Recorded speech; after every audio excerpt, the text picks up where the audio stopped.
L'arbitre est un Norvégien, Monsieur Pedersen. Alors bon, j'ai pas envie de donner des mauvaises infos aux supporters bordelais qui sont là-bas, qui sont restés en France, mais c'est Monsieur Pedersen, il réussit plutôt bien aux clubs italiens en Coupe d'Europe et notamment à Parme. Il avait dirigé il y a 4 ans, en 1995, déjà un quart de finale, déjà avec Parme, c'était contre Odense. Parme s'était imposé 1-0 et quelques semaines plus tard, Parme avait tout simplement gagné la Coupe de l'UEFA. Mais toutes les séries ont une fin, hein, comme disait Michel Pavon. Allez, c'est parti. Quart de finale. Retour. Parme, Bordeaux et un premier ballon pour les Parmesans. Attention à ce duo Chiesa-Crespo. La frappe, elle est interceptée par Buffon, la frappe d'Alicarte. Thuram. Oh oui, Dino Baggio. Baggio face à Ramé. Et Ramé qui sort en corner. Heureusement qu'il écrase son ballon sur son premier contrôle, Dino Baggio. Ce qui lui fait perdre du temps dans son enchaînement, c'est là-dessus. C'est à la sortie de... C'est juste avant ce contrôle-là qu'il a... Voilà. Heureusement, parce qu'autrement, il s'ouvrait beaucoup plus vite le but devant Loïc Ramé. Mais ça fait quand même corner pour Parme et pour Fouzer. Il a hésité à sortir Ramé. Benarbia avec Mikou. Entre Mikou et Sylvain Wiltord. Un petit dribble de dégagement. Quelle belle frappe, repoussée des points par Vérone et renvoyé par Sensini. Remise en jeu Vanoli. Tête de Vérone, Vanoli à nouveau. Et il va pouvoir centrer, trouver Chiesa. Il est dangereux là, Chiesa. Frappe qui n'est pas carrée. C'est un diable, c'est Enrico Chiesa.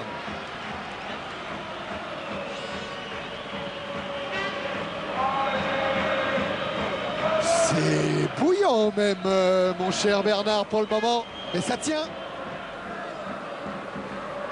Bogossian, touché. Souvenez-vous, il était au micro de Canal. Tiens, on revoit le choc. Voilà. C'est avec l'avant-bras hein, qui lui donne un coup sur la pomme d'Adam, sur la gorge. C'est douloureux. Ouais, je vous disais, souvenez-vous, Bogossian qui était au micro de Canal lors du match aller. Il avait une envie, mais alors folle, de jouer le match retour. Hein. Lui aussi, il n'avait pas été très content de la façon dont Malesani et les autres avaient préparé cette rencontre. Lui aussi, il connaissait la qualité des Bordelais, puisqu'il avait suivi notamment un Bordeaux-Marseille à la télé. Donc il s'était fait une idée assez précise sur la valeur de cette formation. Et il ne comprenait pas très bien les choix opérés par Malesani lors du match aller.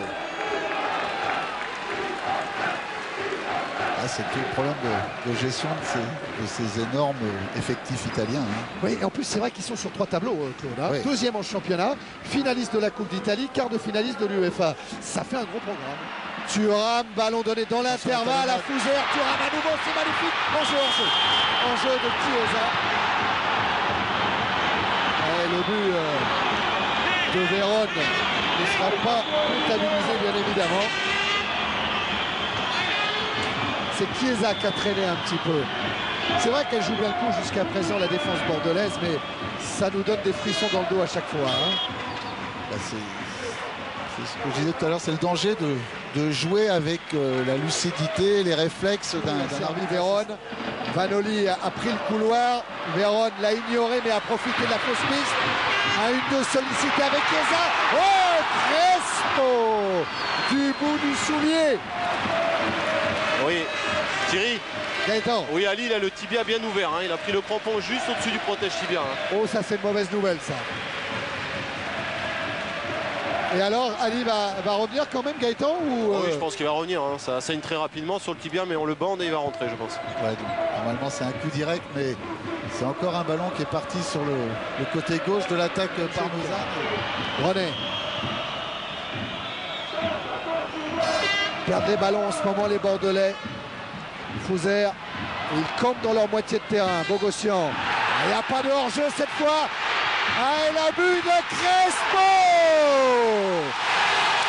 But d'Hernan Crespo à la 36e minute de la première période. Crespo récidive après le match aller, permet à Parme de mener 1-0. Et pour le moment, C'est Parme qui est en demi-finale.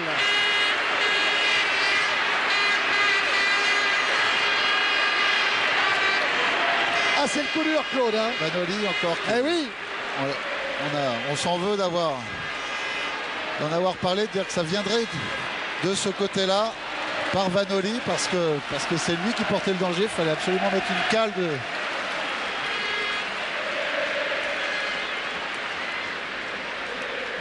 Et bien maintenant les choses sont claires. Pour se qualifier, c'est obligatoire. Les Bordelais vont devoir marquer un but. Marquer un but à Buffon.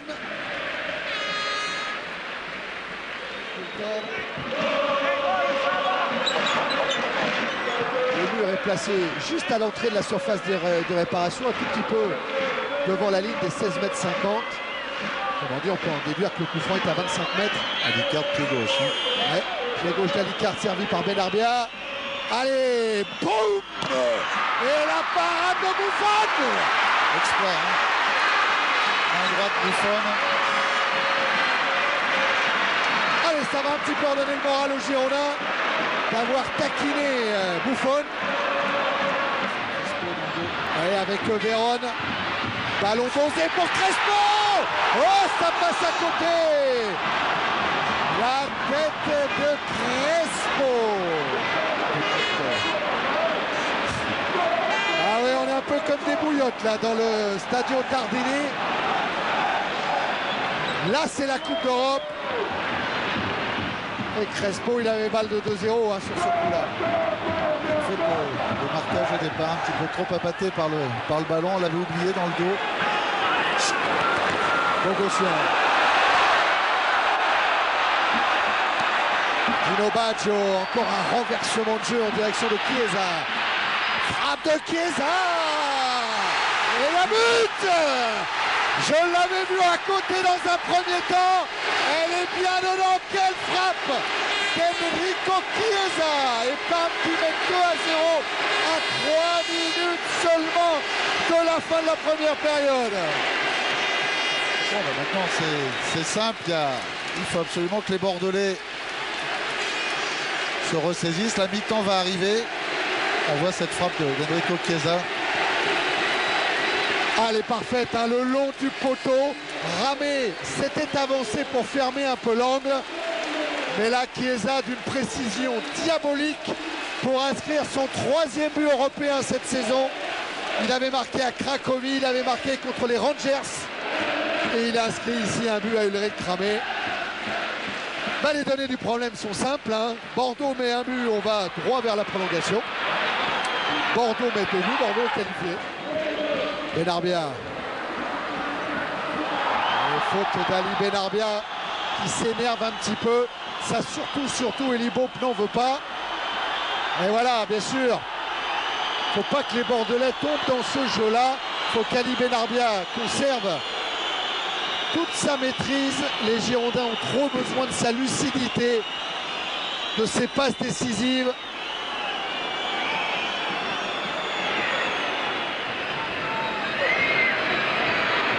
C'est par le jeu que Bordeaux doit s'en sortir. C'est ce que a répété ces derniers jours constamment Eli Boep. C'est le jeu qui nous fera gagner. Ah oui, il reste Fin de la première période sifflée à l'instant même par M. Pedersen. Il y a des solutions quand même, Claude, j'espère. Oui, non, ils vont... Mais je pense qu'Eli va tout recadrer là, à la mi-temps. Et maintenant, la pression, elle est paradoxalement un peu sur les Parmesans qui sont qualifiés. Ils savent qu'un but finirait complètement les données de ces deux rencontres. Donc rien n'est terminé. Il reste 45 minutes. Et moi, je pense que les Bordelais vont franchir un petit peu plus souvent les 25-30 derniers mètres que ce qu'ils ont fait en première mi-temps. Les Parmesans étaient incroyablement présents au pressing. Et ils n'ont rien lâché, ils ont sans arrêt empêché les Bordelais de développer leur jeu, une touche de balle, leur fixation, leur progression. Mais bon, il reste encore 45 minutes et on ne perd pas son football comme ça. Donc moi je pense que les Bordelais vont pouvoir remettre de la pression. Eli Boep a dû recadrer tout ça avec son staff. Allez, un but des Bordelais, on va tout droit vers la prolongation, histoire de pimenter un peu ce jour d'Europe et compliquer la tâche de tous ceux qui sont en régie. Ça serait pas mal pour les Bordelais, ouais Gaëtan. Côté Parmesan, pas de changement non plus. Hein. Ouais, et là Wiltord, il est face à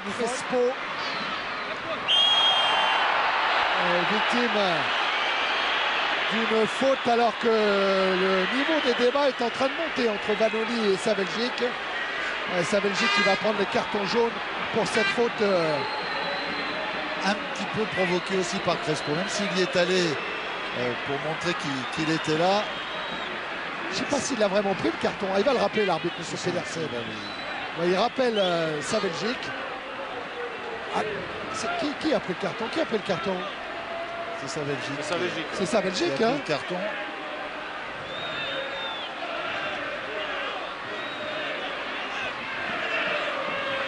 C'est surtout le geste derrière qui a un peu irrité tout le monde. Ouais, Véron et but de Sensini qui de la tête a dévié le coup franc de Véron et qui permet à Parme de mener 3-0 le coup dur. Et cette trajectoire coupée par Sensini, on vous le disait qu'il était toujours opportuniste sur les coups de pied arrêtés. La preuve est là. Eh ben 3-0. Et c'est le vieux Sensini avec ses 33 ans qui vient inscrire son premier but de la saison. Ce but qui va faire mal aux Bordelais, car une fois encore les données arithmétiques vont changer. Il ne s'agit plus de marquer un seul but, il s'agit d'en marquer deux. On sait qu'il n'y aura plus de prolongation, ça c'est certain. L'équipe de Laszlo Bologna. On ne se plaindrait pas peut-être Benarbia pour sonner la révolte. En comptant, sur le deuxième, Thuram est intervenu. Pour ramer son gardien préféré à cause de sa sobriété, c'est Joël Batz. Et de l'autre côté, ça va lui faire plaisir. Qui disait que c'est Buffon, hein, qui disait qu'il est venu. Il en est venu, je suis en train de regarder l'arbitre là, parce qu'il est avec Torres Mestre. Mikou Thuram. Ouais. Thuram a gardé le ballon, Mikou est venu lui prendre. Voilà, on a l'explication au ralenti du tête-à-tête entre Mikou et Thuram. L'arbitre a sermonné les deux joueurs. Il va laisser jouer Wajizek Buffon. Il était devenu gardien de but grâce à Thomas Nkono. Alors Cannavaro, lui, ne jouera pas, si Parme devait se qualifier, ne jouera pas au moins la demi-finale aller de la Coupe d'Europe. Il avait déjà pris un carton au Parc Lescure il y a 2 semaines.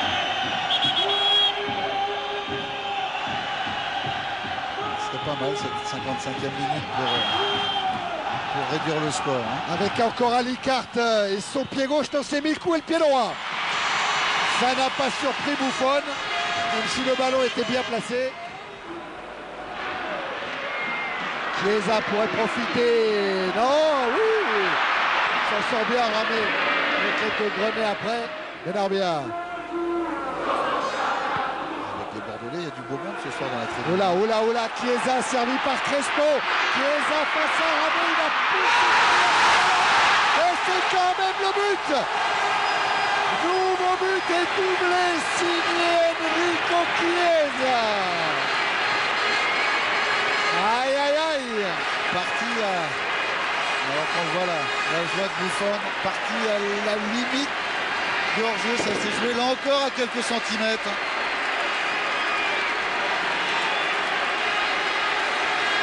On avait l'impression qu'il avait poussé trop loin ce ballon, mais du bout du pied droit, il trompe Ulrich Ramé.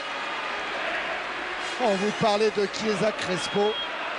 Je me souviens qu'à la fin du match aller, avec Aimé Jacquet en rentrant sur Paris, Aimé Jacquet il m'avait dit: tu as compris ce soir la différence entre titulaire et remplaçant.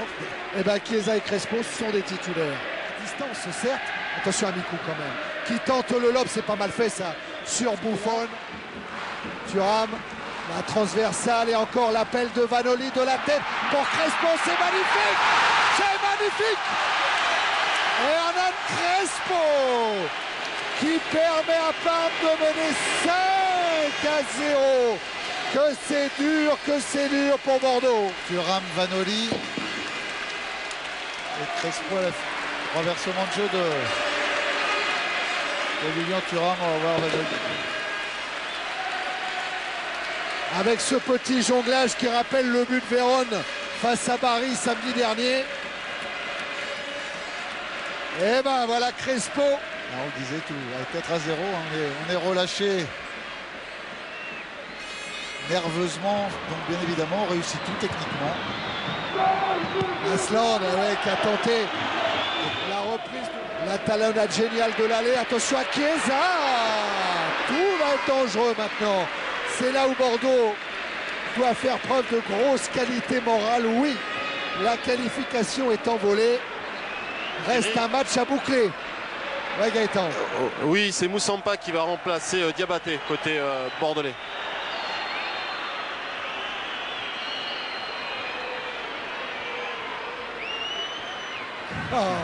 Il est vraiment dur. Il est dur. Il est impitoyable. Michel Pavon est venu parler à ses coéquipiers en leur disant bon, c'est pas parce qu'on est 5-0 qu'il faut s'arrêter de jouer. Il faut continuer jusqu'au bout. Allumer les tribunes derrière cette faute. On va le voir frapper loin et fort dans les tribunes. Et voilà l'entrée de Balbo et la sortie d'Enrico Chiesa. L'ovation du Stadio Tardini.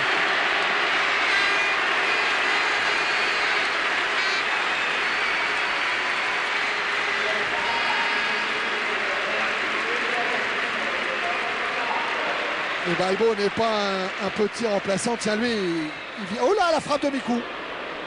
Elle aurait pu être bonne. Ouais. Balbo, puisqu'on parlait de Rome, lui vient de l'AS Roma. C'est sa première saison à Parme. C'est Malesani qui est venu carrément changer lui-même.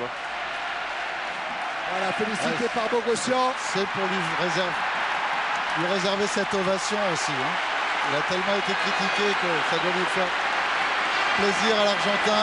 Regardez, tout le monde applaudit, Fioré applaudit, le stade s'est levé pour la sortie de Crespo. Dans un quart de virage du stade, il y a les supporters bordelais qui n'arrêtent pas d'encourager leur équipe. Chapeau parce que véritablement, ils sont exceptionnels. Ils sont les irréductibles. Ouais, mais ils ont mis une belle ambiance aujourd'hui dans Parme. La tête, elle n'est pas passée loin, la tête de sa Belgique. Devant Buffon, devant la cage de Buffon. Voilà, sa Belgique qui monte à la tête. Montée de Cannavaro. Balbo la frappe et le but, non. Ça passe à quelques centimètres de la cage d'Ulrich Ramé. Moi aussi j'ai eu peur quand on a vu dépasser Ulrich Ramé par le ballon. À ce moment-là, d'où on était placé. D'action, c'est passé là aussi tout près. Et Bogossian lui aussi a le droit à son ovation en laissant la place à Faustino Asprilla. L'accolade avec Malesani. Avec de super joueurs et je crois que le résultat vraiment démontre, même la manière je crois, on démontre vraiment d'avoir une super équipe. Ouais, J'ai quand même été inquiet au match aller. Au match aller, c'est vrai qu'on a démontré un autre visage. On n'avait pas la même formation non plus aussi, il faut le dire. Là, c'est les formations type. Et puis on est sur notre terrain. Je crois qu'on a fait le match idéal. Et on a fait un match qu'attendait le public, je pense, et puis l'entraîneur aussi. Et là, on est dans le coin bordelais. Ils n'auront pas arrêté. Tout le temps derrière leur équipe. Et pour sa première saison à Parme, Alberto Malesani fait fort. La saison dernière, il dirigeait la Fiorentina. Allez, Fiore qui a servi Fouzer. Asprilla qui a dépassé sa Belgique. Asprilla toujours. Oh, l'intervention de Ramé, elle est insuffisante. Balbo a frappé, ballon renvoyé. Et intervention de M. Pedersen. Pour un quoi, penalty, car le ballon a été renvoyé de la main sur la ligne des Girondins de Bordeaux. C'est sa Belgique qui est accusée par M. Pedersen. Je ne sais pas ce qui s'est passé, très honnêtement. On va revoir. On voit Asprilla. Il sauve. Ulrich Ramé sauve. Balbo est là. Oh, c'est pas avec la main, c'est avec le genou. Alors après, qui prend le ballon de la main, c'est sa Belgique. Il a dû croire qu'il y avait un coup de sifflet. Et voilà. Il a cru qu'il avait sifflé. Il a pris carrément le ballon avec les mains. À sa Belgique, il a entendu un coup de sifflet, il a pris le ballon avec les mains. Et du coup, M. Pedersen, qui lui n'avait pas bronché, eh bien siffle bien évidemment un penalty, mais que c'est dur. Heureusement qu'il n'applique pas la loi complètement, parce que ça serait moins volontaire. Exclusion. Attention à Balbo. Oh là, c'est dur, oh, que c'est dur. C'est trop. C'est trop. C'est véritablement le symbole d'une soirée où rien ne réussit, où tout se retourne contre soi. Oh là, c'est dur. Balbo qui sur penalty inscrit le 6e but de Parme. Son 3e but en Coupe d'Europe cette saison. Il avait marqué contre les Rangers à l'aller et au retour.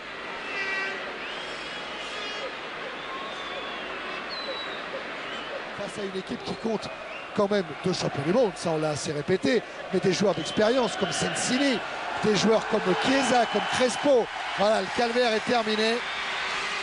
6-0, Parme qualifié, premier qualifié pour les demi-finales. Et Michel Pavon demande à ses coéquipiers de venir saluer et remercier les supporters bordelais. Il a raison. Chapeau Pavon. Là, on se rappellera toujours les paroles de Michel Platini, par exemple. Même en cas de défaite, gardez la tête haute. Ouais, non, ça... Ne regardez pas vos chaussures. C'est quand même qu'un jeu, le foot. Hein. Et aujourd'hui, les Parmesans ont formidablement bien joué dans une équipe bordelaise qui n'a pas joué sur sa valeur parce qu'ils valent beaucoup mieux que ça.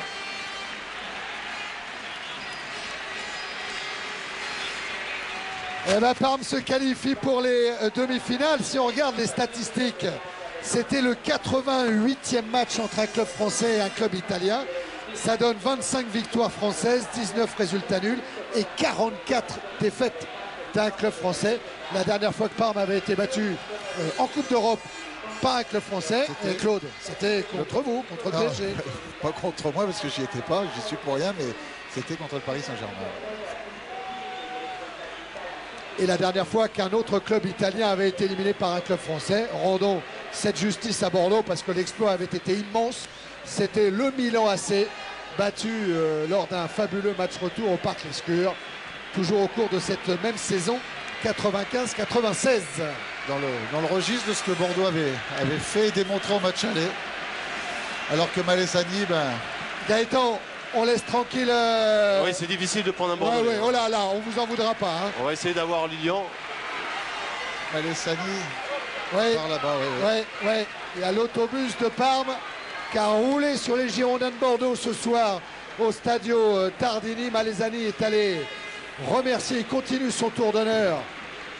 C'est un gros coup réussi par le jeune entraîneur parmesan. Oui, Gaëtan. Thierry, je suis avec Lilian. Lilian, vous attendiez pas une soirée aussi réussite hein. C'est-à-dire qu'après le match aller, où on s'est mis en grande difficulté, et on avait à cœur, Bogo et puis moi, de démontrer que l'équipe de Parme n'était pas l'équipe qu'on avait vue à Bordeaux. Donc on leur a parlé un peu parce que c'est vrai que peut-être ils avaient sous-estimé cette équipe.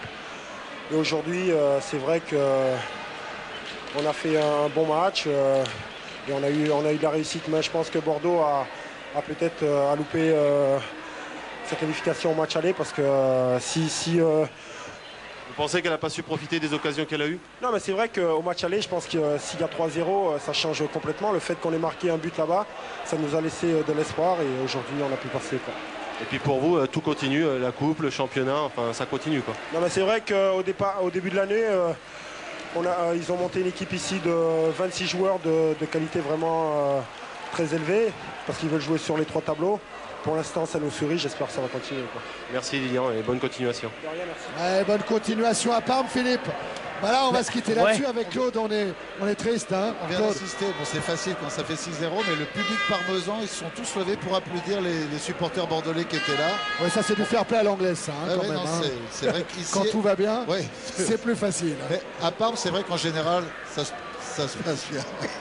Merci à tous les deux. Oui, on vous dira pas pourquoi. C'est encore une histoire de Michel Denisot qui est en régie à Paris. Ben, Philippe, Michel, on vous laisse, on est un peu triste, on attend des bonnes nouvelles de Lyon et de Vigo maintenant. Ok, pas de problème. Merci à vous.